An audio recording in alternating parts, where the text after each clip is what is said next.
tontonan-tontonan yang tidak pantas, mungkin film-film yang tidak layak.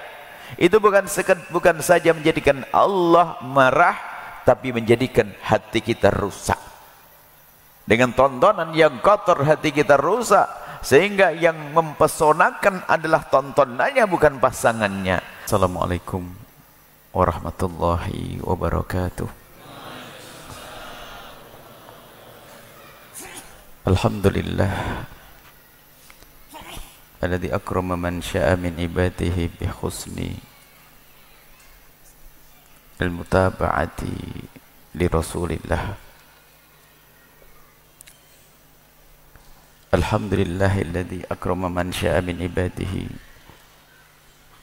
bi mahabbati Rasulillah sallallahu alaihi wasallam. Fasalatullahi wa salamuhu ala rasulil karimil mab'uthi rahmatan lil alamin habibina sayyidina Muhammadin wa ala alihi al-mutahharina wa ashabihi at-tayyibin wa tabi'ina lahum bi ihsanin ila yaumiddin. Allahumma ya Rabbana inna nas'aluka mahabbata habibika sayyidina Muhammad wa habib ilaina ya Rabbana ma ahabbahu habibuka sayyiduna Muhammad. Allahumma ya Rabbana a'inna ala tibai sunnati habibika sayyidina Muhammad wa amitna ya Rabbana ala millatihi wa khsurna yawmal qiyamati ma'a zumratihi wa tahta liwa'ih urzuqna ya Rabbana at-taubata qabla al-maut wa syahadata indal maut wal jannata ba'dal maut. Amma ba'd. Yang sangat kami cintai para pecinta baginda Nabi Muhammad sallallahu alaihi wasallam, alhamdulillah malam ini kita diizinkan oleh Allah untuk memperbaharui ikatan kita dengan baginda. Hari ini kita diizinkan oleh Allah untuk berkumpul, dan di dalam perkumpulan itu kita ingin mengasah,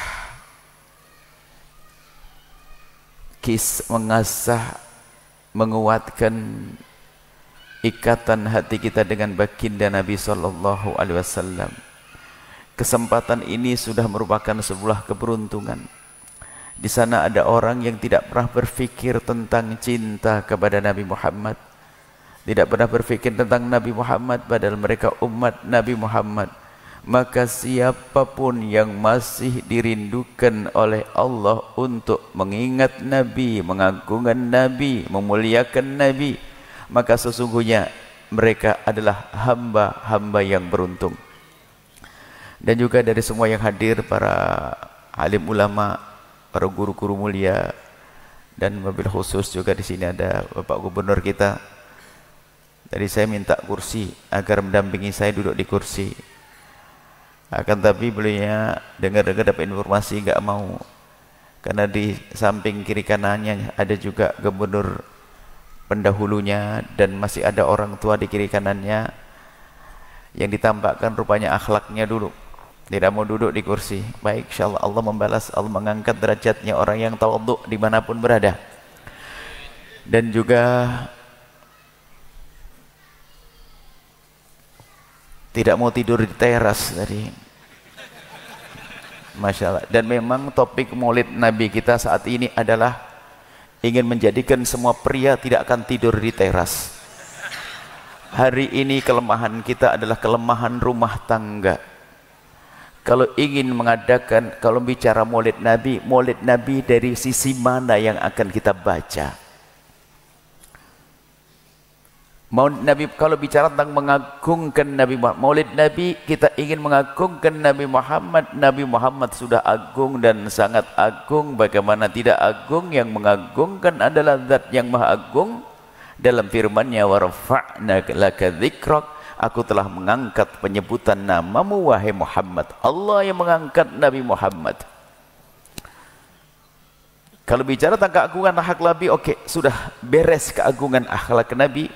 Suatu ketika ada orang datang kepada Imam Ali, yang mereka adalah para tabi'in, orang tabi'in yang tidak pernah bertemu Nabi, berkata, wahai Imam Ali, Tolong sebutkan kepadaku, ceritakan kepadaku, engkau orang yang paling dekat dengan Nabi, tahu akhlak Nabi. Sebutkan kepadaku tentang akhlak Nabi. Sebelum menjawab, Imam Ali bertanya kembali, wahai hamba Allah, jika engkau ingin aku bercerita tentang keagungan akhlak Nabi, tolong. Kamu tahu dunia? Tahu dunia, dunia seisinya. Ada lautan, ada gunung, ada. Tolong ceritakan kepadaku tentang dunia dalam waktu singkat ini. Orang tersebut berkata, bagaimana aku akan bercerita tentang dunia dalam waktu singkat, bermacam-macam dunia. Aku tidak akan mampu bercerita tentang dunia. Kemudian Imam Ali menjawab, engkau bercerita tentang dunia tidak bisa, sementara dunia disebutkan oleh Allah, wa mal hayatud dunya illa qalil. Dunia itu kecil, kau tidak bisa menyebutnya. Bagaimana engkau minta kepadaku untuk menceritakan akhlak Nabi yang Allah menyebutnya, wa innaka la'ala khuluqin adzim. Sungguh engkau berada dalam akhlak yang agung. Yang kecil kau tidak bisa bercerita, bagaimana aku bisa cerita yang agung? Kesimpulannya adalah, kata Imam, akhlak Nabi adalah, kalau engkau melihat dari bawah terlihat akhlak Nabi, sampai atas nggak tahu ujungnya di mana. Itulah akhlak Nabi Muhammad sallallahu alaihi wasallam, keagungan Nabi Muhammad sallallahu alaihi wasallam. Sudah selesai kisah agungan Nabi. Kelahiran Nabi juga sudah selesai. Lalu apa yang diperlukan hari ini? Yang kita perlukan namanya maulid Nabi, melahir kelahiran Nabi. Yang kita perlukan melahirkan kembali Nabi Muhammad, menghidupkan kembali Nabi Muhammad sallallahu alaihi wasallam di dalam kehidupan kita. Ada satu riwayat lain, makna merayakan maulid Nabi itu menghidupkan kembali, melahirkan kembali Nabi Muhammad.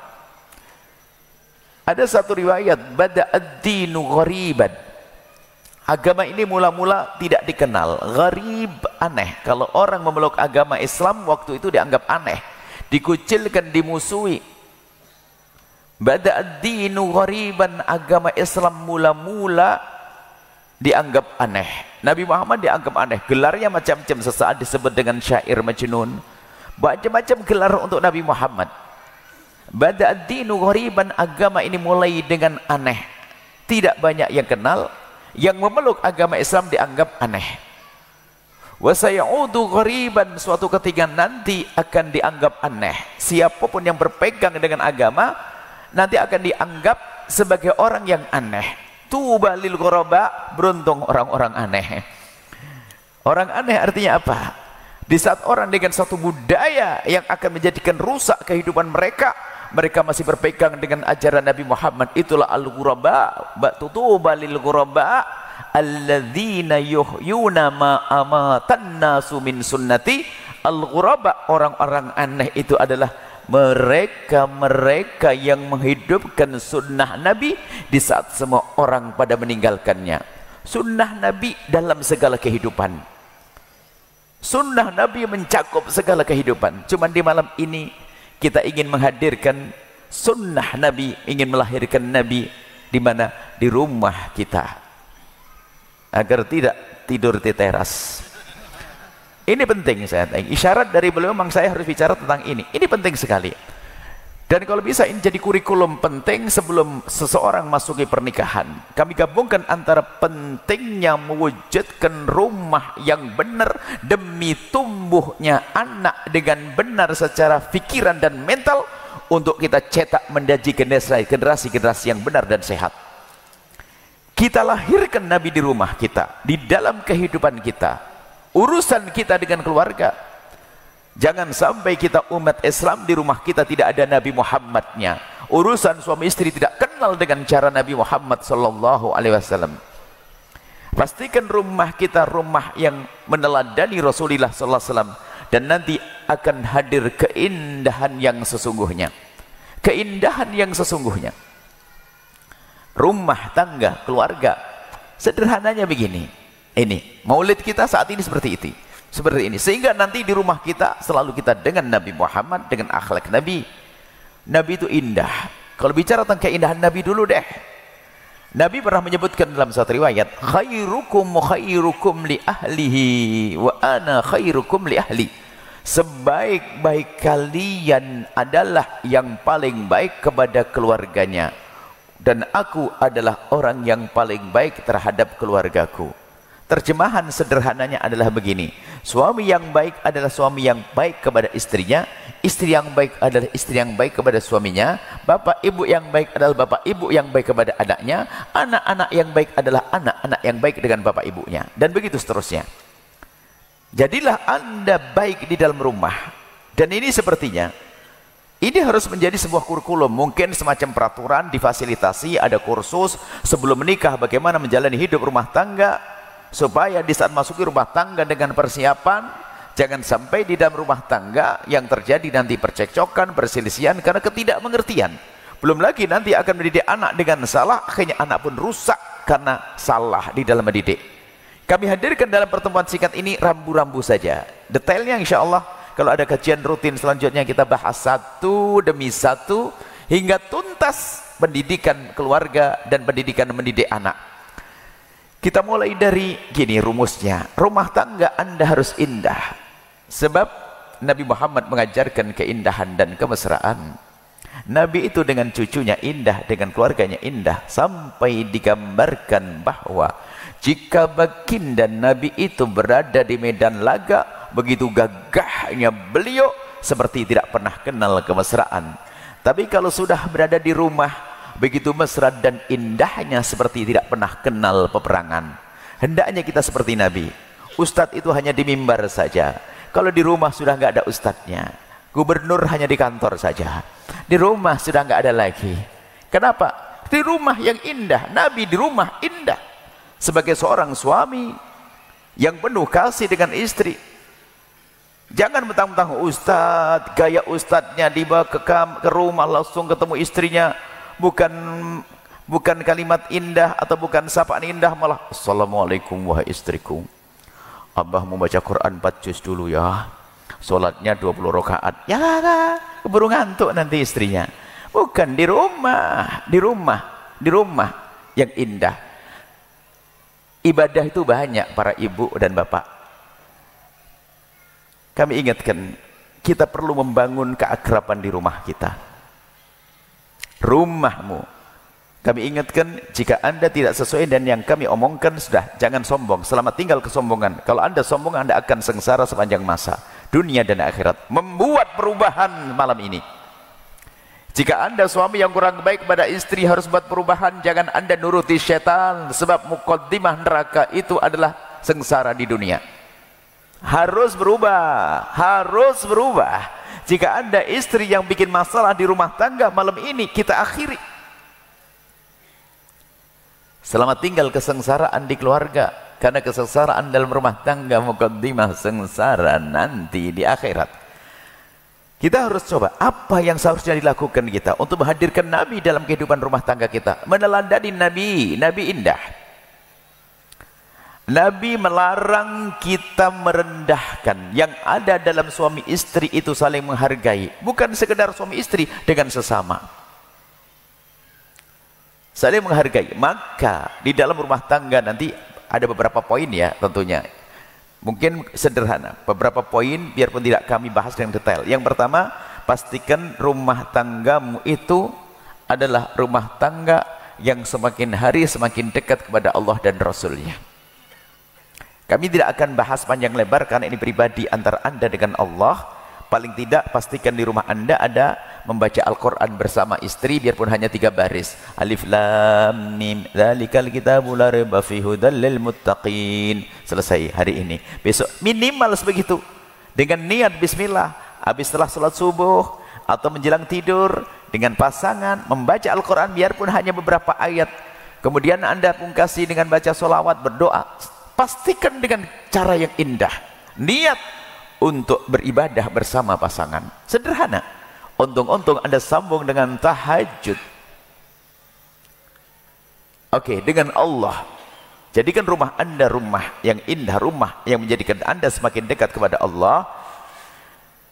Dan juga hindari hal-hal yang dimurkai oleh Allah. Televisi Anda, handphone Anda, jangan mengusir malaikat rahmat, karena yang ditonton adalah hal-hal yang tidak baik. Dan itu menjadi sebab Allah murka, tontonan-tontonan yang tidak pantas, mungkin film-film yang tidak layak. Itu bukan saja menjadikan Allah marah, tapi menjadikan hati kita rusak. Dengan tontonan yang kotor hati kita rusak, sehingga yang mempesonakan adalah tontonannya, bukan pasangannya. Bangkit syahwat karena tontonannya, bukan pasangannya. Ini pun tidak akan kita bahas panjang lebar, kami ingin masuk bab yang lain. Hindari dan ingat pendidikan dari Al-Quran. Kullil mu'minina yaghuddu min absarihim. Katakan kepada kaum pria yang beriman itu, agar rumah tangganya semakin indah, jaga mata, jangan diobral mata melihat yang haram. Kalau sudah mata ini melihat yang haram, yang halal terasa tidak indah, dan itu awal kesengsaraan.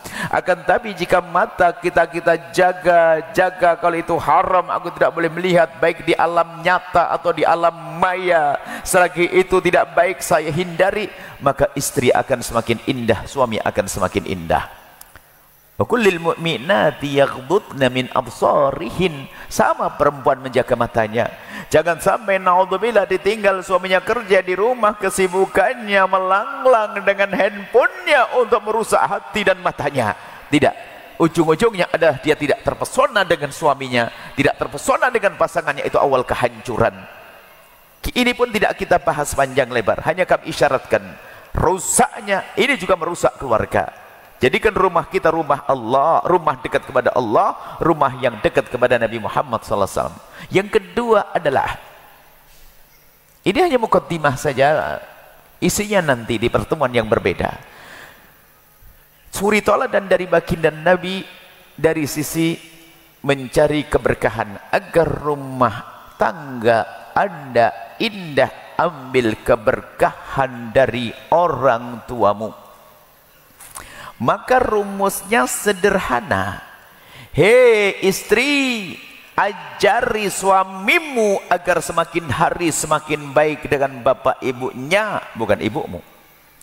Hei para suami, ajari istrimu agar semakin hari semakin baik dengan bapak ibunya. Rumusnya sederhana. Hei para istri, ajari suamimu agar semakin hari semakin baik dengan bapak ibunya. Karena wahai para istri, jika suamimu itu orang yang baik dengan bapak ibunya, dia mengabdi, dia berbakti, dia saleh, dia layak menitipkan benih di rahimmu. Tapi kalau laki-laki itu jahat sama bapak ibunya, gak peduli dengan bapak ibunya, durhaka kepada bapak ibunya, akan menitipkan benih di rahimmu, akan jadi penjahat generasi selanjutnya. Hati-hati. Maka rugi jika engkau hai istri tidak mengajari suamimu baik-baik dengan bapak ibunya. Dan juga hai para suami, jika istrimu itu orang yang baik dengan bapak ibunya, dia punya hati, dia punya perasaan, dia punya bakti, maka layak engkau menitipkan benih di rahimnya. Kalau dia tidak baik sama bapak ibunya, jahat, tak peduli, durhaka, engkau nitipkan benih di rahimnya, akan tumbuh penjahat generasi kedua. Kita harus paham makna ini. Di balik pengabdian kepada orang tua akan ada keberkahan. Hari ini ada loh ya, seorang suami yang melarang istrinya dekat dan baik sama orang tuanya, atau sebaliknya, karena dia bodoh, tidak mengerti. Bahkan kalau dalam dunia merayu, rayuan dahsyat dengan cara pengabdian, rayuan agung, rayuan. Kalau merayu pasangan bukan kita akan bulan madu di atas awan, itu mahayal. Akan tapi coba kita gambarkan sederhana saja.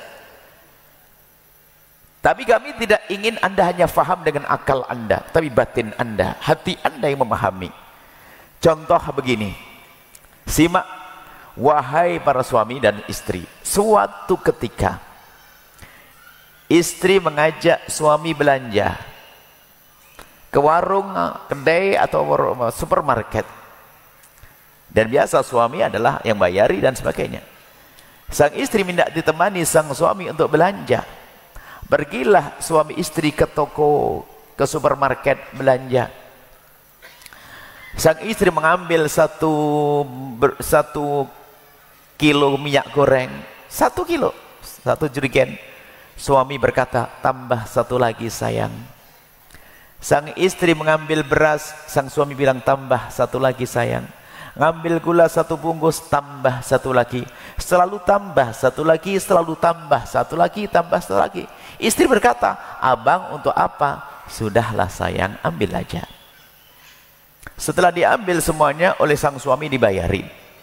Dibayar oleh sang suami, dibawa pulang. Sampai di rumah, sang istri merapikan barang belanjaannya. Ada sisa karena rumahnya tidak terlalu gede, barangkali raknya juga pas. Lalu berkata, abang belinya double-double jadi gak cukup.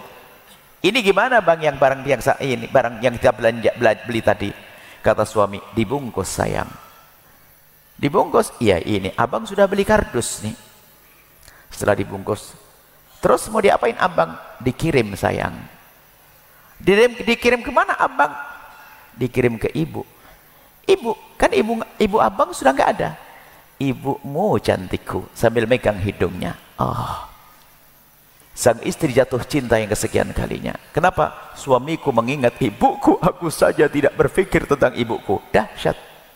Begitu sebaliknya, seorang istri mungkin dikasih uang bulanan oleh suaminya dengan uang yang sangat pas-pasan. Tapi sang istri dengan kecerdasannya menyisihkan rezeki tersebut. Dikumpulin setiap akhir bulan, membeli sesuatu, lalu minta tolong kepada suaminya, abang tolong hantar ini abang. Dihantar kemana adik? Dihantar ke ibu. Ibu siapa? Ibunya abang sayang. Oh, jatuh cinta. Jatuh cinta sang suami kepada istrinya karena apa? Istrinya peduli pada ibundanya, dan itu rayuan dahsyat dan agung. Bukan sampai di situ, keberkahan dibalik berbakti pada orang tua. Akan tapi ada suami, masya Allah, kalau melihat istrinya membantu ibunya sendiri yang ada marah. Ada istri marah kepada suaminya yang lagi bantu kepada ibunya. Itu musibah. Suatu ketika ada orang bertanya kepada kami, perempuan, ia berkata bahwa Buya, saya sudah menjadi pegawai negeri. Tidak tahu beritanya apa kok tiba-tiba cerita pegawai negeri. Nah, terus ya saya sudah punya gaji. Oh alhamdulillah. Cuman gini Buya, gimana Buya, saya punya ibu kerja di pasar, pas-pasan banget, fakir lah. Gimana Buya hukumnya? Kalau gaji saya sebagian saya berikan kepada ibu saya tanpa sepengetahuan suami saya. Kami bertanya, itu duit siapa Bu? Duit saya Bu ya. Kalau duitnya ibu, boleh ibu kasih ke siapa saja, orang di pinggir jalan juga boleh, apalagi kepada ibu sendiri. Tapi kalau duit suami harus izin loh ya. Kalau duit suami nggak boleh, harus izin. Tapi kalau duitmu sendiri boleh kamu berikan ke siapa saja. Oh duit saya Bu ya. Oke. Kalau duitmu itu boleh. Lalu dia berkata, alhamdulillah saya nggak dosa. Kemudian kami bertanya, ibu boleh saya bertanya? Boleh. Tanya apa Bu ya? Memangnya kenapa suamimu kalau tahu kok memberi ibumu saja kamu tidak ngasih tahu suamimu? Dia sambil mengangkat dada berkata, Buya, pernah ketahuan sekali suamiku marah-marah dalam hati saya, tapi saya tidak berani mengungkapkan. Rupanya suamimu itu adalah iblis pakai kopiah putih. Kalau ada suami yang larang istrinya berbuat baik, biarpun katanya pakai imamah, namanya iblis pakai imamah. Kok bisa istrinya mau berbuat baik kepada orang tuanya dilarang? Kalau memang anda laki-laki baik akan berkata begini, wahai istriku, kemanapun kau pergi kau harus izin, tapi kepada ayah ibundamu untuk mengabdi nggak pakai izin-izinan. Mestinya seperti itu, bukan malah dilarang. Melarang itu ngajari durhaka. Begitu sebaliknya, ada pertanyaan suatu ketika seorang laki-laki tiba-tiba bertanya, Buya kan selalu ngajari kompak. Cuman saya ini dalam hal ini nggak bisa kompak. Dalam hal apa? Ibu saya ini janda. Saya punya adik kelas 6 SD. Ayah saya baru meninggal dunia. Dan yang paling sukses adalah saya. Mau tidak mau, saya jadi tulang punggung. Terus, dalam hal ini saya tidak kompak dengan istri. Dalam hal gimana? Saya tuh membantu ibu saya tidak pakai izin istri saya. Diam-diam. Apakah boleh begini ini? Kami tanya, Pak, istri sudah kasih nafkah? Sudah. Mobil ada, semua lengkap deh, cukup. Kalau istrimu sudah engkau beri nafkah, selebihnya kau boleh kasihkan siapa saja uangmu, apalagi ke ibu. Dan dia berkata, alhamdulillah, jadi nggak apa-apa ya. Nggak apa-apa, cuman boleh saya tanya, apa bu ya?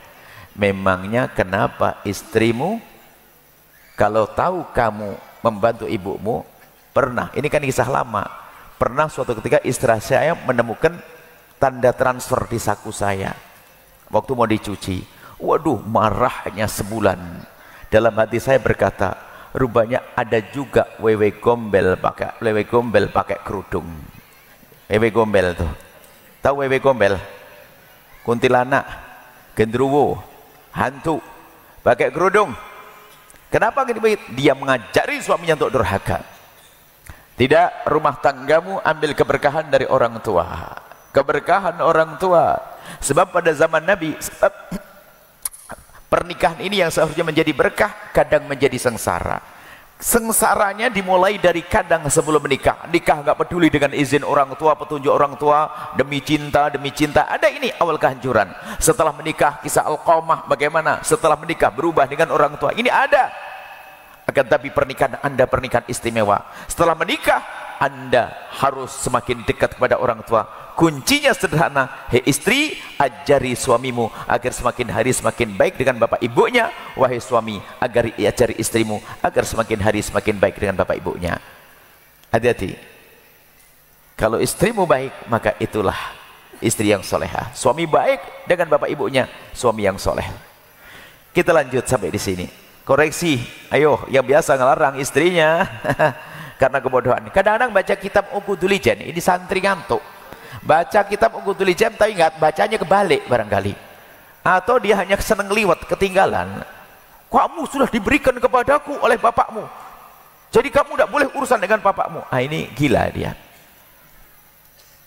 Kok ada semacam itu? Namanya orang salah faham, ya salah faham. Baik, kita lanjutkan. Yang kedua, ini selesai ngambil keberkahan dengan Allah dan kepada orang tua. Kemudian selanjutnya kalau punya guru, dekatkan pasanganmu dengan gurunya, karena ikatan murid dengan guru adalah menjadikan keberkahan dalam hidupnya. Kemudian kita lanjutkan. Itu kan teori keberkahan. Sekarang teori dohir secara pergaulan. Yang pertama, di dalam rumah tanggamu, hindari mencaci dan merendahkan pasangan. Jangan ada budaya merendahkan, baik secara langsung atau pakai sindiran. Kalau memang istrimu rendah, kurang baik, engkau adalah suaminya, harus menjadikan dia baik. Kalau suamimu kurang baik, bukan untuk direndahkan dan dicaci, akan tapi untuk diangkat. Ada kebiasaan mencaci dan merendahkan, itu na'udzubillah, menyakitkan. Mencaci, merendahkan, menyebut kekurangan, ini adalah budaya yang jelek. Maka sebetulnya begini ya, ini adalah pendidikan yang insya Allah nanti kita hadirkan juga di Pekanbaru, tidak tahu kapan waktunya, cuman waktunya harus panjang.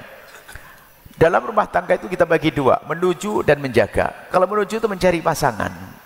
Kalau mencari pasangan itu tolong yang benar, matamu yang melek, jangan terlanjur cinta. Akhirnya gula Jawa rasa coklat, sudah nggak benar masih saja dicintai. Ini kan kebodohan.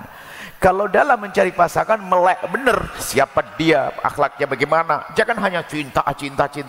Kita ada istilah cinta, itu adalah masalah diklat cinta. Dan rupanya di saat kita buat diklat cinta, peminatnya luar biasa, karena orang rindu untuk bercinta yang benar. Baik, kita tidak akan bahas di sini. Nah, di sini ada di dalam rumah tangga, menuju rumah tangga. Kalau mencari pasangan, tolong yang benar, siapa dia, akhlaknya, perilakunya. Kemudian kalau sudah menjadi pasangan, beda dong. Jangan terlalu ketat-ketat menilainya. Memaafkan, tinggal dibangun bersama.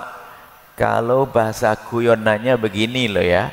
Kalau kamu mencari pasangan, pandang calon pasanganmu dengan mata melek, bener. Tapi kalau sudah menjadi pasanganmu, pandang pasanganmu dengan mata remang-remang. Maksudnya kalau ada kesalahan mudah dimaafkan. Jangan dikit-dikit disebut. Kadang-kadang orang mulutnya tajam.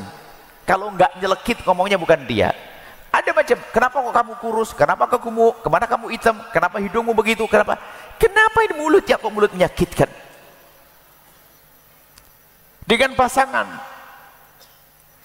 Termasuk mohon maaf. Gurauan pun harus ada batasannya. Gurauan ada batasannya. Kalau tidak mengarah kepada sesuatu yang terhormat, hindari. Mohon maaf ini. Kadang dianggap sepele.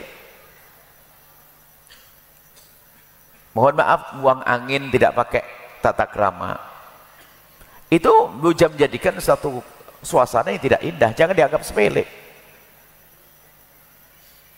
Kita saling menghargai pasangan. Jangan mencaci mengolok. Kalau mencaci biarpun kalimatnya indah tetap menyakitkan. Kadang mohon maaf komentar celekat-celekit. Kalau ngomong menyakitkan, kadang bahkan caci maki. Sesaat dibilang binatang, kucing, ada binatang, kalau sampai dikatakan mulutnya mulut kebun binatang. Semuanya ada untuk menyifati pasangannya. Suami menyebut istrinya kucing, kadang dibilang guguk, anjing. Aneh, suami menyebut istrinya anjing. Siang dibilang anjing, malam digauli, berarti dia telah menggauli anjing. Kebodohan. Istri juga demikian, menyebut istrinya, suaminya dengan sebutan jelek. Kita hindari, pastikan lesanmu lesan muslim. Man salimal muslimuna min lisanihi wa yadihi. Lesanmu lesan yang selamat. Jangan biasa merendahkan, mencaci, mengolok. Biarpun mohon maaf kalimatnya indah, kalau menyakitkan ya menyakitkan. Biasa, anggap saja begini deh, pakai kalimat lembut, ayang, pakai ayang-ayangan. Pakai kalimat lembut, sayang. Iya abang, ada apa bang? Ayang, iya. Kenapa sih mulut ayang begitu? Nah, kurang ajar. Kayaknya pakai sayang-sayang, mulutnya celkit. Setelah dibilang begitu, dia tersakiti hatinya, rusak hatinya, sehingga dia ingin membalas. Akhirnya dibalas, ya abang, kenapa mulut abang juga begitu? Balas kan, pasti. Sehingga yang ada caci maki, olok-olokan. Kalau bicara kekurangan, semuanya punya kekurangan, hai hamba Allah. Biarpun katanya engkau sempurna, ada kekurangan. Maka jika pasangan punya kekurangan, engkau punya kekurangan. Maka hari ini kita hindari mengucapkan kalimat yang menyakitkan. Secara terang-terangan atau halus. Mana sih yang lebih bagus, rambut keriting atau rambut lurus? Bingung kan? Sebab yang rambutnya lurus pengen dikeriting, yang rambutnya keriting pengen dilurus. Nah, yang ada adalah syukur. Lah ini ada manusia, semuanya adalah kelebihan. Tidak perlu kita saling merendahkan, mencaci, mengolok, apalagi menyifati fisik yang dia tidak bisa merubahnya. Memang begitu, matanya begitu, hidungnya begitu, mulut begitu. Itu sudah suamimu, itu istrimu. Halal yang Allah berikan. Sudah, syukur. Jangan biasa mencaci rumah tangga, tidak bercaci maki. Hanya kebodohan, sungguh. Laki-laki baik tidak akan mencaci istrinya biarpun istrinya layak dicaci, dan istri yang baik tidak akan mencaci suaminya biarpun suaminya layak dicaci. Enggak kebayang loh kita tuh bagaimana caci maki. Mencaci bagi orang yang punya hati enggak bisa.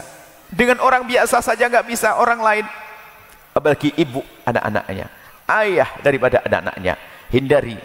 Ini langkah-langkah awal, tolong biar di budaya di rumah Anda budaya ngomong yang baik. Jangan bicara ngomong yang tidak baik. Kemudian setelah itu apa? Hindari kekasaran di rumah. Ngomong kasar maksudnya, ngangkat suara, dikit-dikit marah dan sebagainya. Sebab mencaci dan ngomong kasar itu kalau ada di dalam rumah itu diam-diam akan jadi contoh buat anak. Kami gambarkan begini sederhananya. Putra seorang anak umur 18 tahun membuka kamarnya, mau keluar, lalu melihat ibunya di meja makan sama ayahnya lagi cubit-cubitan dan suap-suapan. Sang anak melihat, sekejap dia melihat, sepintas dia melihat, balik ke kamarnya, dia pejam mata. Bersama pejam matanya akan masuk ke dalam dirinya bermacam-macam kebaikan.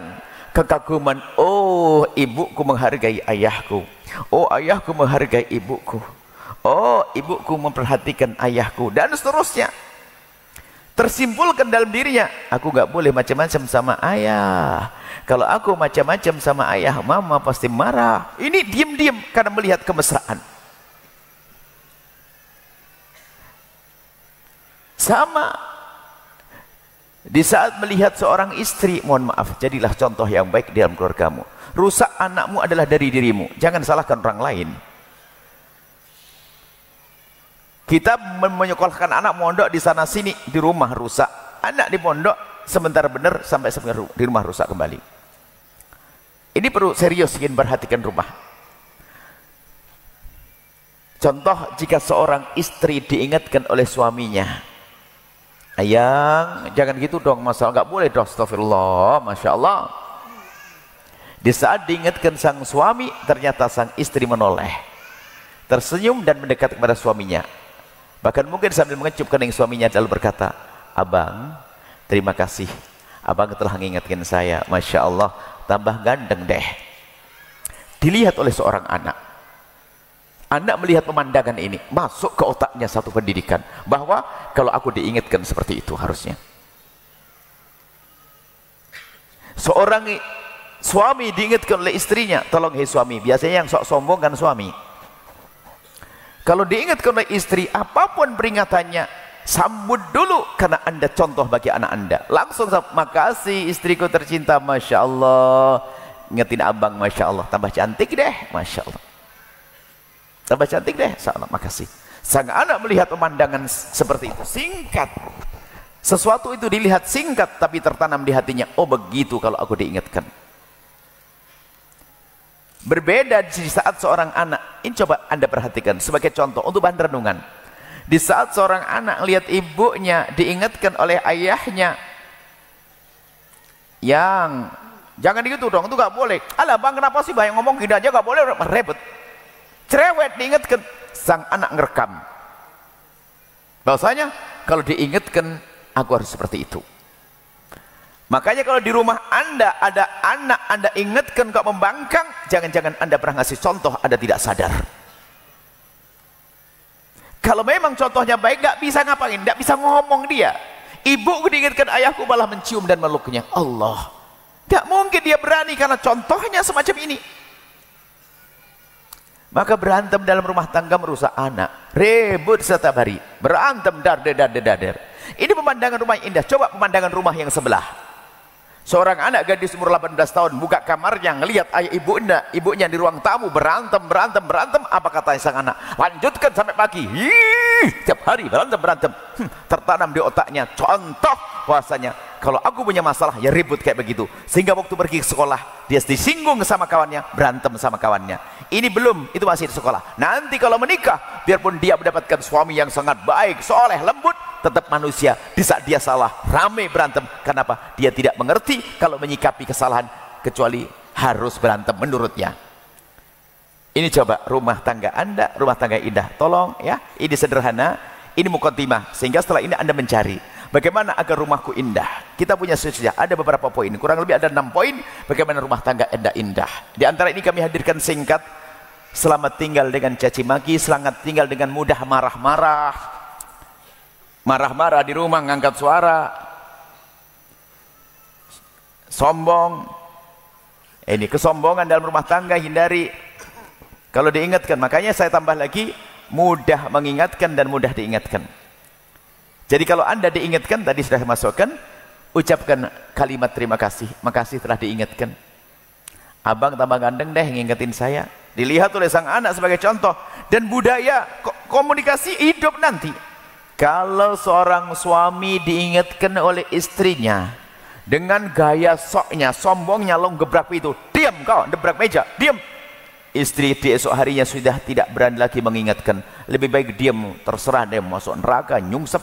Sebab kalau diingatkan marah-marah, yang rugi anda. Itu suami. Kalau suami gebrak meja atau pintu. Kalau istri, kalau diingatkan oleh sang suami, istri diingatkan sang suami, tidak tidak ngebrak meja. Akan tetapi kalau perempuan modelnya kalau diingatkan suami cemberut 3 hari, Masya Allah. Saya kira dia bukan perempuan cerdas. Sebab coba ibu perhatikan, perempuan kan umumnya senang dandan kan, pakai bedak setengah senti biar tampak cantik kan begitu. Sudah dandan cantik-cantik, tak taunya dirusak dengan cemberut. Suruh ngaca deh kalau gitu. Tidak tambah cantik loh cemberut itu, wahai ibu. Kadang ada perempuan kalau diingatkan, nah memang bentak nggak berani dia, tapi langsung mukanya berubah. Sehingga sang suami itu, mohon maaf para ibu, bagi seorang suami cemberutnya seorang istri itu lebih tajam daripada pisau. Paling nggak enak kalau ngeliat istri cemberut. Kenapa cemberut lagi? Marah 3 hari, nggak ngomong, ditanya nggak jawab, diam. Oh, itu menyiksa bagi suami. Apakah cinta dibangun dengan muka masam? Tidak, hanya perempuan bodoh yang punya tradisi muka masam. Sudah masam mukanya ditambah muka masam. Tidak ada baiknya ibu. Tolong fahami makna itu. Nah, ada yang sekarang pun nggak senyum Anda. Saya ngomong gini Anda senyum aja kita.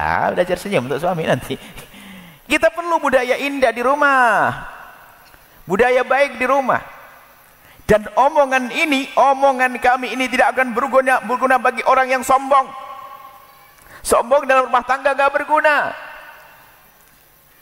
Egois itu gak kelihatan kalau belajarnya pisah begini. Egois itu akan tampak kalau seandainya belajarnya bareng. Suami istri jajar bareng begini, jajar. Ini egoisnya baru kelihatan. Misalnya, Buya lagi ngomong tentang perempuan yang baik adalah begini. Suaminya langsung nyolek, tuh denger. Itu suami egois. Ngapain pakai colek-colek? Atau kita lagi cerita, suami yang baik adalah harus begini. Istrinya langsung, denger tuh. Nggak usah pakai begitu.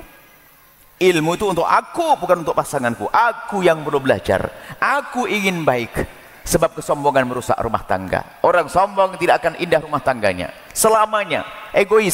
Sehingga suami nanti ujung-ujungnya suami bukan dikagumi, suami ditakuti. Kayak monster, genderuwo tadi.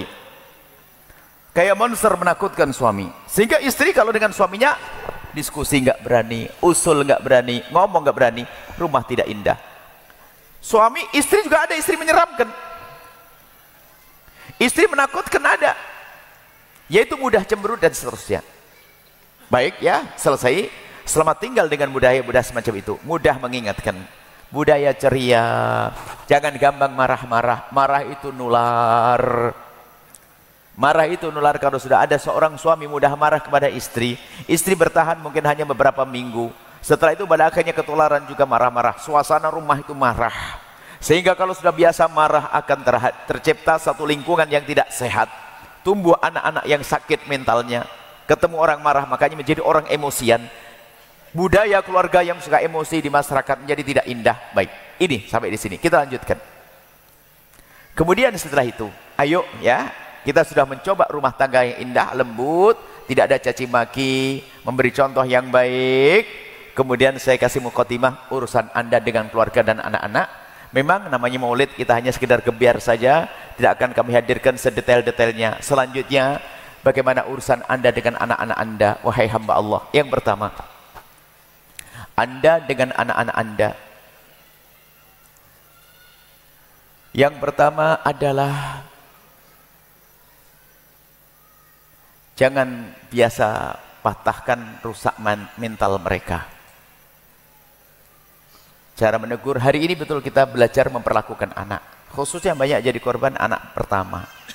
Karena bagi orang tua yang belum punya pengalaman mendidik, akhirnya karena terlalu tinggi target kita.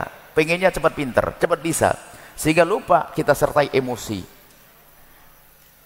Kita sertai emosi. Sehingga ibu-ibu itu kalau ngajar Quran, jangan, bahaya itu. Biar orang lain yang ngajar. Kadang-kadang ngajar Quran itu nggak kuat. Anaknya salah sedikit, ini loh matanya, ini loh baba, ini loh kamu itu coba konsen. Ibu biasa begitu, suka marah-marah. Jadi anak begitu itu bukan tambah konsen, tambah pecah. Atau sederhananya, kita ini hari ini dengan anak, kita harus bersaing. Karena hari ini anak kita biasa dengan pergaulan yang bermacam-macam yang sangat berbeda dengan zaman kita dulu. Zaman dulu itu urusan anak itu lebih banyak dengan orang tuanya karena nggak ada media sosial. Di sekolah pulang rumah dengan orang tua, sekolah pulang rumah. Hari ini medsos, kenal macam-macam. Sangat beda memperlakukan anak. Jika Anda salah, maka salahlah anak nanti. Jadi dengan anak jangan hancurkan mentalnya dengan cara Anda memperlakukan mereka. Satu diantaranya membeda-bedakan anak. Membedakan anak itu kembali kepada menyakitkan tadi dengan cara tidak langsung. Jadi Anda tidak boleh bedakan anak, dan kita sebagai seorang anak tidak boleh merasa dibeda-bedakan. Ini babnya beda. Sebagai anak jangan mengatakan ayah tidak adil, itu jahat. Anak mengatakan bapaknya tidak adil, wah ini kurang ajar. Sebab seorang tua kadang membuatkan rumah anak pertama bukan berarti yang kedua tidak dibuatkan, memang belum waktunya. Hati-hati. Sebagai seorang anak ini rambu-rambu ya supaya tidak salah. Sebagai seorang anak jangan sekali-kali Anda menduga orang tua Anda tidak adil. Jangan sekali. Cuma kita membahas sebagai orang tua. Hei orang tua, biarpun itu anak yang paling Anda sayang, Anda tidak boleh membeda-bedakan cara berlakukan. Karena apa? Pembedaan Anda merusak mental dan hati mereka, sehingga diam-diam anak itu menjadi bermusuhan. Ada sebagian orang itu kalau sudah sayang sama anaknya yang satu itu, segala-galanya. Si anak mama itu. Sehingga sampai abang-abangnya, kakak-kakaknya kalau menginginkan sesuatu, kalau ngomong ke ibunya langsung, dia sudah yakin nggak kita dikasih. Yuk makan di sana, nggak usah nanti aja, pasti itu. Mi makan di sana yuk, nggak usah nanti. Mi ke jalan-jalan, nggak usah, pasti gitu jawabannya. Tapi kalau sudah melalui anak yang satunya ini, anak kesayangannya, pasti langsung dituruti. Sehingga abang-abang dan kakak-kakaknya tadi kalau menginginkan sesuatu tidak langsung ngomong ke ibunya, langsung bilang ke adiknya, adik, iya kak, bilang ke mama sana, ayo kita makan di luar yuk. Iya kak, mama makan di luar yuk, ayo siap. Lihat kata abang-abangnya gimana? Tuh. Kalau sudah adik ngomong langsung ayo siap. Diam-diam tertanam kebencian, biarpun sama-sama makan enak seolah-olah. Kalau sudah adik ngomong, pasti langsung. Tapi kalau kita ngomong, boro-boro, gara-gara membedakan anak rusak. Biarpun Anda sayang, memang urusan cinta tidak bisa dibeda-bedakan. Anda mungkin sayang kepada anak bontot, anak perempuan, anak ini, tapi dalam memperlakukan, awas tolong, jangan Anda membeda-bedakan. Anda senyum kepada si A, si B dan sebagainya. Anda memberi juga demikian. Adil, hati-hati. Kemudian yang kedua, Anda jangan hancurkan mental anak-anak Anda dengan sikap Anda yang tidak pernah memotivasi dia. Jadi biasanya begini, kebiasaan orang tua mematahkan. Karena kebiasaan ngomong kasar kita. Misal, Anda minta tolong, ini biasa terjadi tidak disadari. Ini sebuah contoh, permasalahan lebih banyak dari ini. Misalnya begini, ayo tolong bantu Umi nyapu ya, nyapu kamar biar bersih, nyapu rumah. Ya Mi, langsung ada satu yang nyapu. Yang satu nyapu, Masya Allah, sudah selesai nyapunya.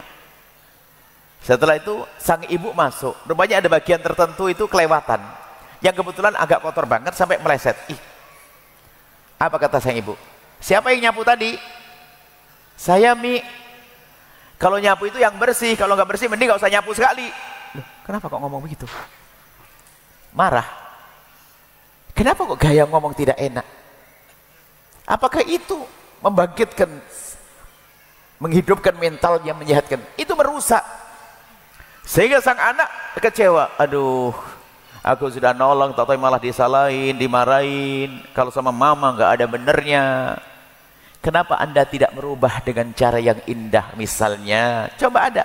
Biarpun ini belum terjadi dalam rumah Anda harus mencoba. Misalnya, di saat Anda menyuruh anak-anak Anda mengerjakan sesuatu, kok kerjaannya belum beres, jangan dicaci tentang kesalahannya dulu, tapi sanjung dulu karena dia telah menjalankan tugas Anda. Misalnya, siapa yang nyapu tadi? Saya Umi. Masya Allah anak Umi, cantik, solehah banget. Makasih sayang ya, sambil ikut cukannya. Makasih. Cuman nanti sayang, kalau nyapu jangan ada ditinggal kayak gini dong. Kan bahaya ya, makasih ya. Gitu kan enak. Bukan pakai, nggak usah nyapu sekali, nggak usah hanu sekali, nggak usah ini. Aduh. Dan ini banyak terjadi di hari ini. Sehingga seorang anak sudah kurang penghargaan pada orang tuanya. Berarti yang merusak anak kita sendiri. Kemudian yang terakhir yang kami hadirkan, poin-poinnya masih banyak. Budaya hadir dalam keluarga. Hadir maksudnya apa? Memaksimalkan sebuah pertemuan. Mungkin anak Anda kuliah, ya kuliah di Medan, pulang pergi sebulan sekali atau seminggu sekali. Di saat pulang itulah, atau waktu Anda telepon yang maksimal, jadwal telepon ketemu anak yang maksimal, diskusi yang maksimal. Waktu anak-anak Anda pulang, mungkin anaknya pada tinggal di pondok, waktu pulang, maksimallah Anda dengan mereka. Termasuk di rumah itu, kalimat hadir itu apa? Budaya hadir dalam rumah tangga, menghargai. Hadir ini sebab begini, ada di rumah tangga itu lengkap, anaknya lengkap, bapak ibunya lengkap, tapi subhanallah tidak pernah ada terbangun komunikasi. Bisa jadi suaminya ngadep ke sana dengan handphonenya, ibu ke sana dengan handphonenya, anak langsung masuk kamar. Kelihatannya di rumah terus, akan tapi mereka sibuk dengan selain saudaranya, selain keluarganya. Itu problem besar hari ini. Sehingga kalau sudah tidak biasa hadir, akrab dalam rumah tangga, terputuslah komunikasi, sehingga nggak akan bicara tentang problem kemudian solusinya apa, bicara masa depan, nggak ada. Sehingga anak-anak semakin tenggelam, lebih nyaman di alam maya. Hidup di alam nyata susah. Ngomong sama mama susah, sama ayah susah. Tapi kalau di saya di medsos, saya melalui handphone, saya sebentar-sebentar dapat likes, dapat jempol, dapat senyum. Begitu mudahnya, capek hidup di alam nyata. Sehingga lihat, anak yang sudah tenggelam di alam-alam maya itu, lihat susah komunikasinya. Gak betah duduk sama orang tuanya. Ada paman yang datang salaman langsung pergi, tidak ada keindahan. Kenapa? Karena tidak biasa hadir dalam kebersamaan. Nah, kita perlu saat ini ibu bapak hadir itu maksudnya begini, Anda membiasakan ngobrol dengan anak-anak, maka kurangi sebab hilangnya komunikasi. Handphone misalnya, Anda sebagai orang tua harus malu ya kalau di rumah main handphone terus, karena diam-diam Anda telah merusak Anda tidak sadar itu.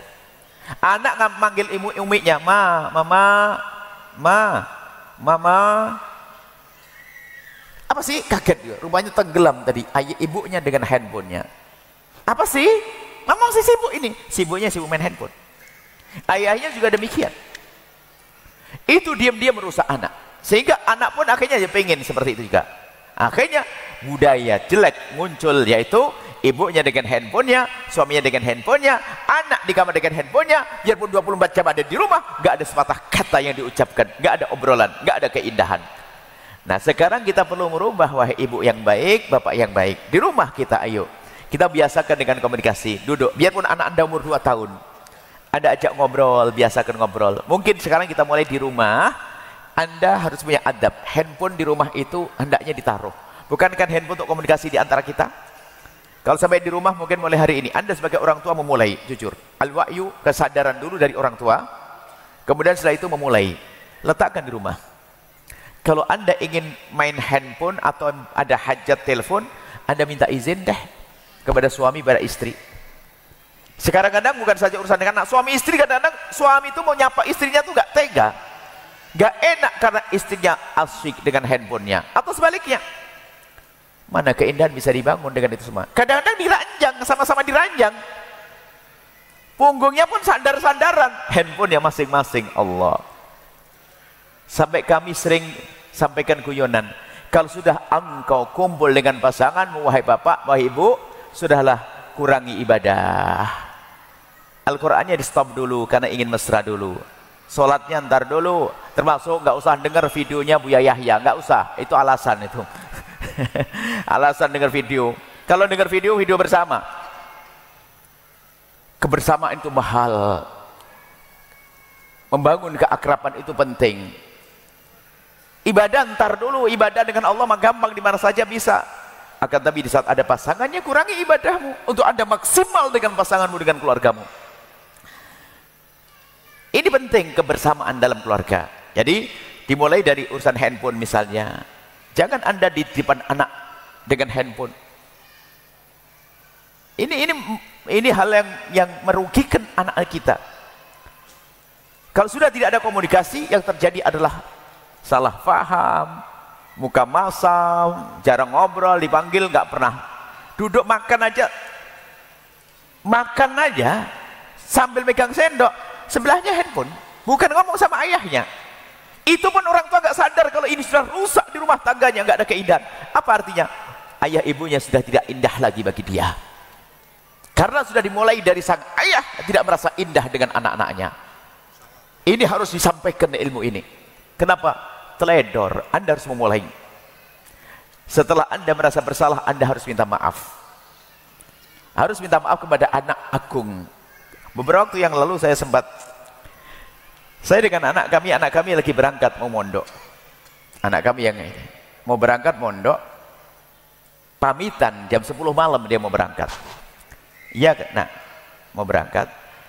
Kebetulan kami lagi megang handphone, kami mau nunjukkan video, ada video baru dia, video di foto-foto itu mau saya tunjukkan. Cuman saya kan tidak pinter-pinter amat main handphone, jadi saya nyari kelamaan. Di saat lagi konsen saya nyari begini, dia salaman, saya setengah sadar. Setelah saya ketemu handphonenya, dia sudah pergi naik ke mobil. Saya nyesel, la ilaha illallah. Baru besoknya saya telepon, nak, Ali ingat tidak kemarin waktu kamu berangkat Buya lagi ngapain? Dia gak kepikiran apa-apa, tapi mesti ingat itu. Cuman dia bingung, ngapain ya? Ngapain sih Buya? Gak tahu, lupa. Pasti ingat, cuman lupanya maksudnya dia tidak tahu maksud saya apa. Gak tahu kenapa Buya. Ingat tidak waktu kamu keluar Buya lagi ngapain? Tidak ingat dia katanya. Buya megang handphone dia. Oh iya, Buya megang handphone. Loh berarti kan tahu dia. Sebenarnya itu terekam di otaknya, terekam di hatinya. Kalau saya megang handphone, lalu saya jelaskan, Buya salah. Seharusnya Buya tidak megang handphone, seharusnya Buya ngelepas kamu. Enggak apa-apa Buya. Iya, tapi Buya minta maaf kan? Enggak apa-apa kan? Buya minta maaf sekarang. Dan juga kebetulan tadi itu saya pengen nunjukkan video kamu. Artinya meminta maaf itu bukan sebuah kesalahan. Kalau Anda tadi salah, tiba-tiba dengan handphonenya bilang ke anak, maaf sayang, uminya tadi telepon sama abinya agak lama ya, enggak apa-apa. Biasakan budaya di rumah ini, indah budaya komunikasi. Biarpun anak Anda umur 2 tahun ajak ngomong, sayang gimana, apa kabar, ini mama apa itu. Anda harus malu sebagai orang tua. Di saat di rumah Anda tidak ngajak diskusi dengan mereka, tidak ngobrol dengan mereka. Apalagi anak diserang menjelang puber, dia sudah mulai diskusi tentang cinta, tentang laki-laki, tentang lawan jenis. Jika ibunya, ayahnya tidak menjadi kawan terdekatnya, maka kawannya adalah bebas yang ada di sana, yang merusak urusan kehidupannya. Nah inilah, jadi yang terakhir adalah hadir. Ayo kita biasakan di rumah kita dengan kebersamaan dengan orang, anak-anak kita, keluarga kita, termasuk yang ustadz. Kalau harus murojaah, ya minta izin. Kami masih ingat ibunda kami itu kalau kami lagi belajar, kami kan sempat di rumah itu mulai dari SD sampai SMP. Umi kami di samping kanan kami. Setiap kami belajar beliau ada di sini. Sampai kami berhayal kalau seandainya hari ini semua ibu bisa seperti itu, kan enak sekali. Dan kebiasaan beliau adalah sambil menyiapkan kami itu, kami suka goreng-gorengan, bakar-bakaran itu. Bukan gorengan bakar, kacang dibakar, beton isi nangka dibakar itu. Bakarnya dibakar tungku nyala, bekas tungku itu ada kreweng dari tanah itu, taruh itu aja langsung matang sendiri. Di samping Buya beliau. Dan yang Buya rasakan adalah sesaat-sesaat tangannya itu merambat di leher saya. Sesaat-sesaat kerasa. Dan kemudian juga, ini penting sekali, Anda hadir, kemudian tolong ibu, bapak, kalau bicara sama anak jangan pakai lesan saja. Membangun keakraban itu penting, Anda perlu dengan kulit Anda. Apa sih salahnya kalau Anda berbicara dengan mendekat? Mohon maaf, ini yang sangat saya cintai nih Pak Gubernur. Misalnya anak, kalau ngomong kenapa? Sayang, ayo ngaji ya. Ayo ini, dengan sentuhan. Sentuhan dengan kalimat indah, bahkan mungkin dengan bisikan, ayo. Jangan, ayo ngaji sana biar pinter ya, ngaji. Ibunya makin heboh, ngaji ya biar pinter, biar gak bodoh kayak umiknya. Ya memang bodoh umiknya. Coba Anda amalkan ini, ringan. Kemudian jika Anda masuk ke kamar anak Anda, kalau belum tidur, Anda sapa, Anda kecup keningnya. Kalau dia sudah tidur sekalipun, Masya Allah, Anda sentuh kakinya. Anda kecup keningnya, Anda pegang pipinya. Biarpun dia tidur, rohnya kerasa. Rohnya merasa, apalagi di saat dia melek langsung sadar, uminya, abinya perhatikan, akan tumbuh sesuatu yang dahsyat di dalam hatinya. Sesuatu yang agung di dalam hatinya. Ini sisi yang terlupakan dalam kehidupan. Kenapa kita sering sibuk dengan yang jelas? Handphonenya berjam-jam kita. Hari ini kita dikuasai oleh benda kecil handphone. Sehingga bunyinya adalah, aku dimiliki handphone, bukan handphone milikku. Nah, kita akan dikuasai. Yang dulu katanya handphone ini tujuannya adalah mengurangi kesibukan kita, ternyata hari ini handphone menjadikan kita sibuk, nggak ada hentinya. Ayo para ibu, para bapak, maulid kita hari ini adalah kembali kepada keluarga dengan keindahan, sehingga nanti akan muncul generasi yang sehat, anak-anak patuh, udah dengar orang tua, indah, bahagia rumah tangga, moga timah keindahan kelak di surga bersama Nabi Muhammad SAW.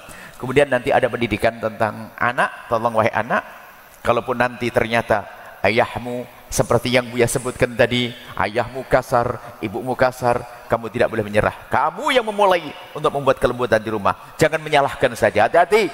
Karena apa? Ayahmu punya nasib tidak belajar seperti kamu. Maka maklumi, jangan salahkan orang tuamu. Ini bab beda. Jangan sampai setelah majelis ini anak nyalahkan bapaknya semuanya. Bapakku begitu makanya saya begini. Bapakku keras makanya begini. Wah, ini anak sengsara. Memang kalau ngaji, kalau tidak lengkap nanti bisa pincang nanti. Insya Allah pertemuan yang akan datang kami akan hadirkan bagaimana seorang anak dengan orang tuanya untuk sukses dunia, sukses akhirat. Ini saja. Kemudian tadi Masya Allah disampaikan Pak Gubernur tentang program-program beasiswa yang ada di Mesir, kemudian nikmat membuat asrama di sana, dahsyat. Itu sisi yang terlupakan. Kampus-kampus untuk mencetak dokter, insinyur, alhamdulillah luar biasa. Akan tapi mencetak ulama harus dipikirkan sehingga ada keseimbangan. Ustadz-ustadz, Masya Allah, penerus dakwah bagi Nabi SAW, dan keterlibatan orang-orang seperti beliau penting dan perlu punya kekuatan, punya kemungkinan untuk melakukan itu semuanya. Dan mengucapkan terima kasih, dan juga semuanya harus sadar pendidikan untuk anak-anak Anda, pergaulan untuk anak-anak Anda, lingkungan anak-anak Anda. Dan bersama ini juga kami sampaikan, alhamdulillah kami ingin mengajak kepada siapapun, Al-Bahjah sudah ada di Pekanbaru, pesantren Al-Bahjah itu ada di mana-mana. Kita ada pesantren dengan para pejuang namanya Al-Bahjah, ada di Jawa Timur, Jawa Tengah, Jawa Barat, Bogor, ada Sumatera, Kalimantan, sampai ada di Malaysia juga ada. Termasuk di sini ada di Pekanbaru, Dumai, Bengkalis, dan Bukit Kerikil sama Bukit Kapur ada Al-Bahjah. Dan kami sederhana, yuk kami mengajak semuanya untuk bisa berjuang. Kita ingin kaya di akhirat. Kalau saya mengandalkan umroh, setelah umroh selesai nggak bisa umroh kalau mati. Sholat dengan mati kita selesai. Tapi membuat pondok pesantren ini dahsyat. Cuma dengan catatan, tolong ada rambu-rambunya. Ada rambu-rambunya. Kami mengajak ini, ada pondok kami promosikan. Tapi jangan salah, bagi siapapun yang sudah punya ikatan dengan seorang guru, jangan memutus hubunganmu dengan gurumu hanya ingin bergabung dengan kami. Kami datang bukan untuk merebut Anda dari tangan guru Anda. Justru yang kami rindukan Anda semakin kuat dengan guru Anda. Kenalkan saya dengan guru Anda. Ini program lain ini. Kalau dengan kami sifatnya bonus, misalnya Anda biasa membantu guru Anda setiap bulan 5 juta, lalu ketemu kami lalu berkata, Buya saya bagi 2 deh, 2,5 untuk guru saya, 2,5 untuk Buya. Tidak, 5 juta tetap untuk gurumu. Untuk Buya kamu nanti. Jangan ganggu urusan dengan gurumu. Ini harus dipahami. Kenapa? Kalau Anda berguru dengan hawa nafsu, dengan saya pun tidak akan bisa baik. Tidak boleh dengan hawa nafsu. Perhatikan guru-guru. Kemudian kebetulan ada Pak Gubernur juga ini, Masya Allah. Termasuk yang kami serukan hari ini adalah memperhatikan madrasah TPQ di kampung-kampung, Masya Allah. Sampai kita punya program, kita mulai dari apa? Memperhatikan toilet. Sehingga kita ada program, kalau orang bisa mengajukan kepada Al-Bahjah ini, ada Tobitosi, toilet bersih dan toilet syar'i. Jadi kalau ada madrasah diniyah misalnya di kampung mana, ngajukan ada tempatnya, saya ingin dibuatkan toilet. Kenapakah kami bicara toilet? Karena toilet itu yang penting hari ini. Kalau tidak ada kuncinya, nggak rapat, aurat terbuka, intip-intipan segala macam. Kalau belajar bisa saja barangkali kalau kebanyakan santri gelar karpet sudah oke, gelar terpal. Tapi mulai dari toilet. Cuman yang kami rindu Anda bukan ngurusi toilet. Pokoknya ayo Anda bangkit. Maulid Nabi kita adalah di samping tadi keluarga, perhatian dengan madrasah diniyah yang di kampung-kampung, yang diurus oleh kiai-kiai, ustadz-ustadz, wali-wali tersembunyi. Enggak disanjung-sanjung, dicari di YouTube, enggak ada itu ustadz. Enggak pernah viral. Tapi Masya Allah setiap hari ngurusi santri. Ikhlas mereka. Ayo kami rindu, tolong tengok. Sisihkan rezeki Anda untuk ngurusi mereka. Ini penting sekali. Mohon maaf kalau kita tanya ini, segini banyak orangnya. Sepertinya Pak Gubernur, 80% belajar sholatnya dari mana? Dari kampus, fakultas ekonomi, kedokteran? Nggak ada. Belajarnya di madrasah di kampung-kampung. Itu kenapa dilupakan? Ayo kita semuanya gerak. Sehingga anak-anak kita mungkin tidak sempat mondok di pondok pesantren, tapi belajar agamanya benar di madrasah diniyah di kampungnya. Masya Allah, ini saja. Ayo semangat. Termasuk diantaranya, kita ada pondok pesantren yang ada di Pekanbaru. Al-Baca Pekanbaru di Jalan Tengku Maharatu, Kelurahan Maharani, Kecamatan Rumbai Barat, Pekanbaru. Sudah ada pendaftaran. Ini ada penerimaan santri baru. Pendaftaran dimulai dari 7 Safar sampai 15 Muharram, 1 Agustus sampai 30 Juni 2006. Adminnya 0813 722 83311. Kemudian penerimaan santri baru pondok pesantren Al-Bahjah An-Nahl Al-Ma'un Al-Nahl. Al-Bahjah di Dumai. Al-Bahjah Al-Ma'unah. Al-Bahjah Al-Ma'unah wa An-Nahl. Al-Bahjah Al-Ma'unah di Dumai. Di Jalan Gatot Subroto di kota Dumai. Pendaftarannya sama, 7 Safar atau 1 Agustus sampai 15 Muharram 30 Juni. Bismillah. Yang di Pekanbaru putra, yang di Dumai putri. Kemudian juga tahfidz kita buka juga di sini di Muara Basung, Bengkalis. Kita tahfidz Quran, tahfidz kelas tamatan SD saja. Insya Allah pendaftarannya 7 Safar sama 1 Agustus sampai 30 Juni. Adminnya 085295359319. Kemudian kami juga rindu kalau ada para asatid, ada pondoknya diumumkan nggak apa-apa. Karena hari ini kami menyerukan zamannya pondok pesantren, pondok pesantren, pondok pesantren. Rindukan anak-anak ke pondok. Kalau sudah anak di pondok, akhlaknya aman, lingkungannya aman, dan setiap hari menghadirkan pahala untuk orang tuanya. Jadi yang punya kiai, para tuan guru yang ada pondok pesantrennya, bisa diumumkan, disebutkan. Masya Allah banyak, insya Allah harus begitu. Intinya kita harus peduli kepada pendidikan agama untuk anak-anak kita yang tadi disinggung oleh Pak Gubernur, Masya Allah, sampai pendidikan luar negerinya. Dan kita juga ada pendidikan sekolah tinggi yang ada di Cirebon sana, juga banyak kita memberikan bantuan beasiswa bagi yang berbakat dan seterusnya. Ini saja, mari kita tutup dengan doa. Masya Allah, kalau rumah tangga indah, enak ya. Ya tadi Pak Gubernur berpantun, akhirnya saya ingin berpantun. Di pojok sana ada menjual buah, di sampingnya ada menjual beras lagi. Kalau sudah rumah tangga indah, nggak ada lagi yang tidur di teras. Insya Allah indah semuanya. Pasti nih Bu Gubernur itu orang yang paling bahagia punya suami begini nih. Nah, hidup begitu. Saya membayangkan, saya senang. Saya kalau ada suasana indah begitu, saya itu paling sedih kalau ada orang datang bawa problem rumah tangga. Dulu pernah saya buka konsultasi setiap hari Senin pagi sampai sore. Yang datang orang punya problem terus, masalah. Akhirnya saya berubah, cepat tua ini. Tutup saja ini. Tapi saya dengar orang kayak gitu tadi, kayak Pak Gubernur, langsung hitam rambut saya ini. Rumah tangga itu indah, dilihat orang tua indah, dilihat orang indah, harus begitu. Ngapain hidup terus susah? Berjuang nanti. Pondok pesantren lanjutkan, kita banyak program. Cuman Pondok Al-Bahjah sedikit beda. Tapi beda ini bukan berarti menjadi yang terbaik, enggak. Kita sama-sama. Kalau pesantren Al-Bahjah adalah yang ada di Pekanbaru ini khususnya, siapapun boleh berjuang di dalamnya, tapi tidak ada bantuan dari pemerintah. Anak kita tidak menerima dana bos. Kalau ada pejabat yang ikut dari koceknya, bukan dari dana pemerintah. Biar apa? Langsung dorong ke surga langsung. Begitu. Jadi kita nggak ada dana bos diambil, dana pemerintah tidak ada. Tapi kami rindu yang ada di koceknya. Koceknya mantan, bukan mantan gubernur, karena mantan itu bukan bekas. Jadi tadi sopan santunnya gubernur gini, gubernur itu adalah yang pertama, kemudian penerus, jangan bilang pengganti, gitu loh bahasa sopannya. Penerus, dari yang pertama diteruskan. Ayo bangun pondok, bangun pesantren, kita siap. Kita kemarin di Siak juga diskusi semacam ini. Kita pengen kaya di akhirat, rumah tangga bahagia. Yang jomblo, selamat tinggal jomblo gitu. Menikah. Kita ingin nanti ada diklat cinta untuk anak muda, untuk si jomblo-jomblo. Gimana cari pasangan yang gampang, yang mudah dan indah. Mari kita tutup dengan doa bismillahirrahmanirrahim. Alhamdulillahirabbil alamin.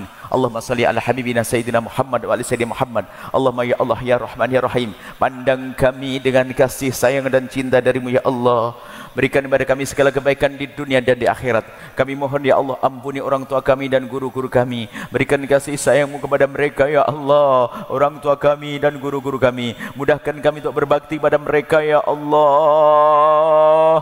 Mudahkan kami berbakti pada orang tua kami dan guru-guru kami ya Allah. Jauhkan kami dari prasangka buruk kepada mereka. Jauhkan kami dari durhaka kepada mereka ya Allah. Ampuni kami ya Allah. Kami ya Allah yang kadang sering menyakiti orang tua kami ya Allah. Dan kami mohon jaga anak-anak kami, jadikan mereka anak-anak ahli surga ya Allah. Anak-anak kami ya Allah, jika ada di antara yang hadir ini ya Allah, jika ada di antara yang hadir ada yang mempunyai anak badung, bandel, jauh dari kemuliaan, kami mohon berkat perkumpulan mulia ini ya Allah, kembalikan anak-anak itu ke jalan yang Kau ridhai ya Allah. Kami tidak ingin ada orang tua yang hadir ke majelis mulia ini lalu mereka sedih di saat melihat anak-anaknya. Tidak ya Allah, kembalikan anak itu ke jalan yang Kau ridhai sehingga menjadi anak-anak mulia yang Kau muliakan ya Allah. Dan kami mohon ya Allah, yang belum Kau karuniai anak, berikan kepada mereka ya Allah anak yang soleh solehah, yang dibanggakan oleh kekasih-Mu Nabi Muhammad. Yang belum menikah ya Allah, mudahkan untuk mendapatkan pasangan orang-orang mulia yang Kau muliakan, yang menjadi sebab mereka mulia di dunia dan di akhirat. Dan kami mohon ya Allah, wujudkan keindahan dalam rumah tangga kami ya Allah. Suami istri yang saling mencintai karenamu ya Allah. Jauhkan kami dari percekcokan di rumah tangga kami ya Allah. Ganti dengan keindahan ya Allah.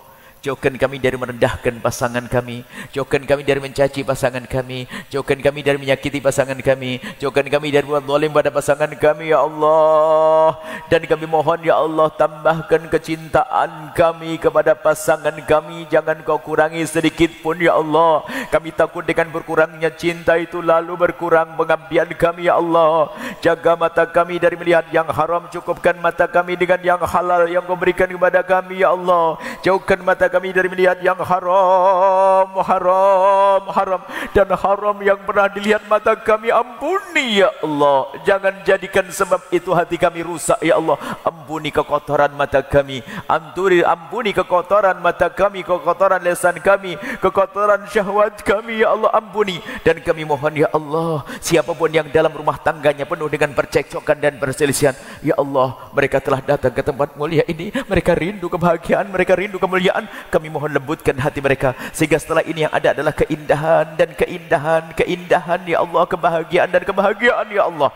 Dan kami mohon ya Allah, yang sempit rezeki lapangkan dengan rezeki yang halal penuh berkah, yang sakit sembuhkan, yang punya hutang mudahkan kami dalam bayar hutang-hutang kami. Dan kami mohon ya Allah, jauhkan kami dari benci, dengki, dendam kepada sesama kami, ganti dengan cinta. Jadikan kami hamba yang saling mencintai karenamu. Jauhkan kami dari benci dan dendam ya Allah, dendam hilangkan di hati kami. Maka kami mohon ya Allah, jika ada orang menyakiti kami, zalim pada kami, aniaya kepada kami, menfitnah kami, menggunjing kami, prasangka buruk kepada kami mohon ampuni mereka ya Allah. Jangan hukum mereka, mereka umat kekasih-Mu Nabi Muhammad ya Allah. Dan kami mohon ya Allah, ya Allah, ampuni kami semua ya Allah. Jangan cabut nyawa kami sebelum Kau ampuni dosa kami. Kami takut menghadap-Mu dengan dosa-dosa kami yang sangat banyak, yang kami tidak mampu menghitung satu demi satu. Akan tetapi Kau Maha tahu. Ampuni dosa kami ya Allah, dosa kami ya Allah. Jauhkan kami dari sebab kehinaan, jauhkan kami dari segala yang Kau murkai. Maka kami mohon, jauhkan kami dari minuman keras. Siapapun ya Allah, baik yang di dalam masjid, di luar masjid, yang dengar suara ini ya Allah, jadikan mereka ahli surga-Mu. Yang pernah terpeleset dalam minuman keras, kami mohon berikan kesadaran dan ampuni mereka ya Allah. Jauhkan kami dari judi ya Allah, judi yang menjadi sebab kehancuran rumah tangga seperti yang Kau sebutkan dalam firman-Mu ya Allah. Perjudian menjadi sebab permusuhan dalam rumah tangga, perjudian menjadi sebab murka-Mu di akhirat. Maka kami mohon jauhkan kami dari judi, baik judi di alamnya nyata atau di alam maya. Hari ini banyak judi, kemudahan judi menjadikan banyak hamba-Mu terjerumus judi online. Ya Allah, jika ada di antara kami ada yang pernah terpeleset dalam judi itu, angkat, ampuni mereka ya Allah. Ada ya Allah hari ini ya Allah, ada hamba-Mu yang berjudi ya Allah, bahkan mungkin berjudi online di atas sajadahnya setelah tahajudan ya Allah, karena dia terpelosok, karena dia tertipu ya Allah. Kami mohon jauhkan kami dari judi itu ya Allah. Dan kami mohon ya Allah, jauhkan kami dari makan riba, jauhkan kami dari riba, ganti dengan yang halal. Kami mohon jauhkan kami dari sebab kehinaan, jauhkan kami dari zina dan mukaddimah zina ya Allah. Zina yang busuk, zina yang busuk ya Allah, zina yang hina di diri, zina yang busuk ya Allah, busuk di diri, busuk di keluarga, busuk di masyarakat, hina di dunia, hina di akhirat. Ya Allah, jauhkan kami dan umat kekasih-Mu Nabi Muhammad dari zina itu ya Allah. Jika ada di antara kami ada hamba-Mu yang pernah terpeleset dalam hina dan busuknya zina, kami mohon berikan kesadaran ya Allah, bencikan kepada zina ya Allah, dan ampuni dia, tutup aibnya di dunia sehingga di dunia tidak terhinakan, dan tutup aibnya di akhirat sehingga di akhirat tidak Kau hukum ya Allah.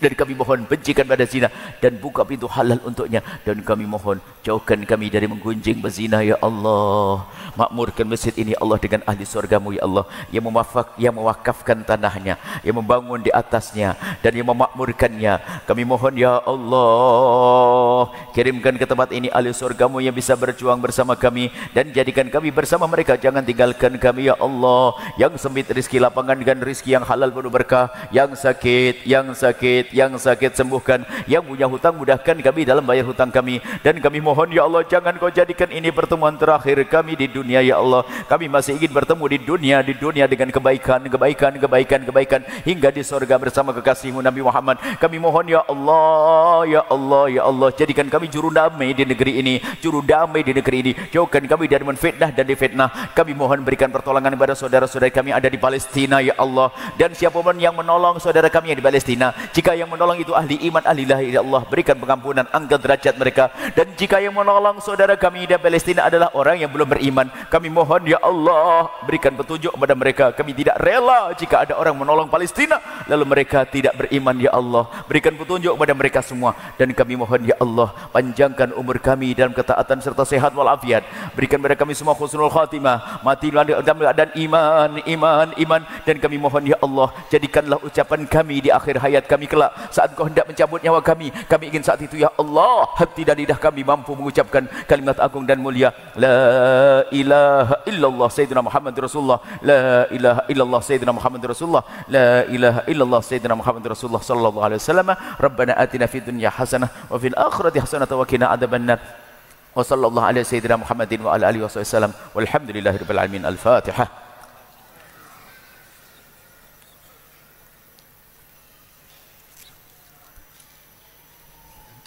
Terima kasih, mohon maaf dan mohon doa selalu. Wabillahi taufiq hidayah. Assalamualaikum warahmatullahi wabarakatuh.